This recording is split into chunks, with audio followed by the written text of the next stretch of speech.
यो video education पर्पजको लागि बनाइएको हो। यसमा कुनै पनि एक्टिभिटिज हुने छैन र हामी त्यो इलिगल एक्टिभिटीलाई प्रचार पनि गर्ने छैनौँ।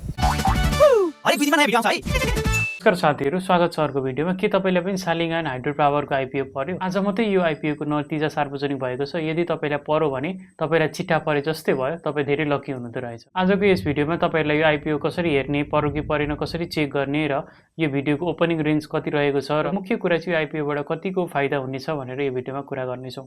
भिडियो अन्तिमसम्म हेर्नु होला है। यसपालि पनि गोरा प्रथाबाटै भाग्यमानी 4 लाख भन्दा धेरैले किताका दरले यो सेयर हात पारेका छन् भने लगभग 22,22,000 भन्दा बढी दाजुभाइ दिदीबहिनीहरूको हात खाली भएको छ। त्यसैले त मैले सुरुमै भनेको थिएँ नि, सेयर पर्नेहरू नै साँच्चैकै भाग्यमानी नै छन्। अब यसको कारोबारको कुरामा गरौँ। नेप्सीको नियमअनुसार कुनै पनि कम्पनीको पहिलो कारोबार त्यसको नेटवर्कको 1 गुणादेखि 3 गुणाको रेन्जमा रहनेछ र यस हाइड्रो पावर रेटिङको आधारमा मान्दा यसको ओपनिङ चाहिँ 100 देखि 300 को आसपासमा खुल्ने बलियो सम्भावना रहेको छ। नेप्सी बाँडफाट भएको 2 देखि 3 हप्ताभित्र कम्पनीको सेयर नेप्सीमा सूचीकृत हुनेछ र त्यसको भोलिपल्ट नै यसको कारोबार सुरु हुनेछ। र यसको मूल्य कति पुग्ला भन्नुहुन्छ भने, यदि अहिलेको बजारको माहौल सकारात्मक रह्यो भने यसको सेयर मूल्य सजिलै 400 देखि रु 600 सम्म वा सोभन्दा माथि पुग्न सक्छ।